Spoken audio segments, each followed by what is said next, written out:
Supreme court में chief justice of India DY Chandrachud की अध्यक्षता वाली 7 जजों की बेंच ने एक ऐसे केस में फैसला सुना दिया है जिस पर लंबे समय से चर्चाएं गरमाई हुई थीं और बेताबी से सुप्रीम कोर्ट के फैसले का इंतजार किया जा रहा था। सीजेआई डीवाई चंद्रचूड़ की अगुवाई वाली बेंच ने SC/ST आरक्षण में जाति आधारित आरक्षण को संभव बताते हुए इसके पक्ष में फैसला सुनाया है।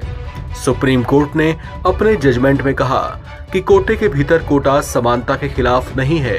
दिलचस्प बात इसमें यह है कि सुप्रीम कोर्ट ने यह फैसला अपने ही एक पुराने फैसले को पलटते हुए दिया है। साल 2004 में सुप्रीम कोर्ट ने EV चिनैया बनाम आंध्र प्रदेश वाले मामले में कोटे के भीतर कोटे की मांग को अनुचित माना था और इसके खिलाफ फैसला दिया था।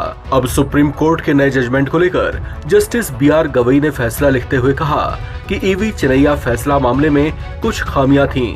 यहाँ आर्टिकल 341 को समझने की जरूरत है जो सीटों पर आरक्षण की बात करता है।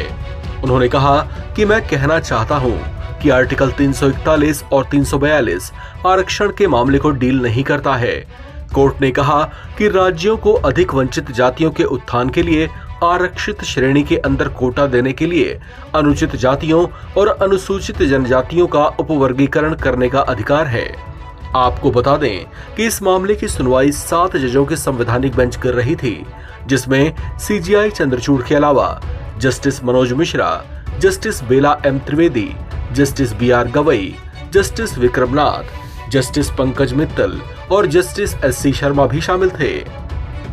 इस 7 जजों की बेंच में से फैसला 6-1 के बहुमत से सुनाया गया, यानी जो फैसला आया उसके हक में 6 जज थे, जबकि 1 जज इसके खिलाफ थीं।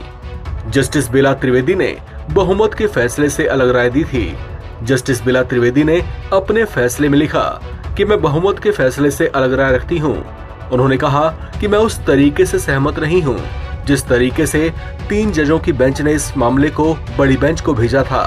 उन्होंने कहा कि 3 जजों की पीठ ने ऐसा बिना कोई ठोस कारण बताए किया था। सुप्रीम कोर्ट ने 6-1 के बहुमत से व्यवस्था दी है कि राज्यों के पास आरक्षण के लिए शेड्यूल्ड कास्ट और शेड्यूल्ड ट्राइब में सब क्लासिफिकेशन करने की शक्तियां हैं। कोर्ट ने कहा कि कोटा के लिए SC/ST में सब क्लासिफिकेशन का बेस राज्यों द्वारा स्टैंडर्ड्स और डेटा के आधार पर ही उचित ठहराया जाना चाहिए। सुप्रीम कोर्ट ने माना कि राज्य को सरकारी नौकरियों में आरक्षण देने के लिए अनुसूचित जातियों और अनुसूचित जनजातियों का उपवर्गीकरण करने का अधिकार है। सुप्रीम कोर्ट ने 8 फरवरी को attorney general R Venkataramani, solicitor general Tushar Mehta और वरिष्ठ अधिवक्ता कपिल सिब्बल और अन्य की दलीलें सुनने के बाद अपना फैसला सुरक्षित रख लिया था, जिस पर अब फैसला सुना दिया गया है। हंगामा टाइम्स की तमाम खबरों को देखने के लिए हंगामा टाइम्स को सब्सक्राइब कर लीजिए और बेल आइकन दबा लीजिए। अगर आपको ये वीडियो अच्छा लगा हो तो लाइक बटन प्रेस कर अपनी प्रतिक्रिया हमारे कमेंट बॉक्स में देना मत भूलें।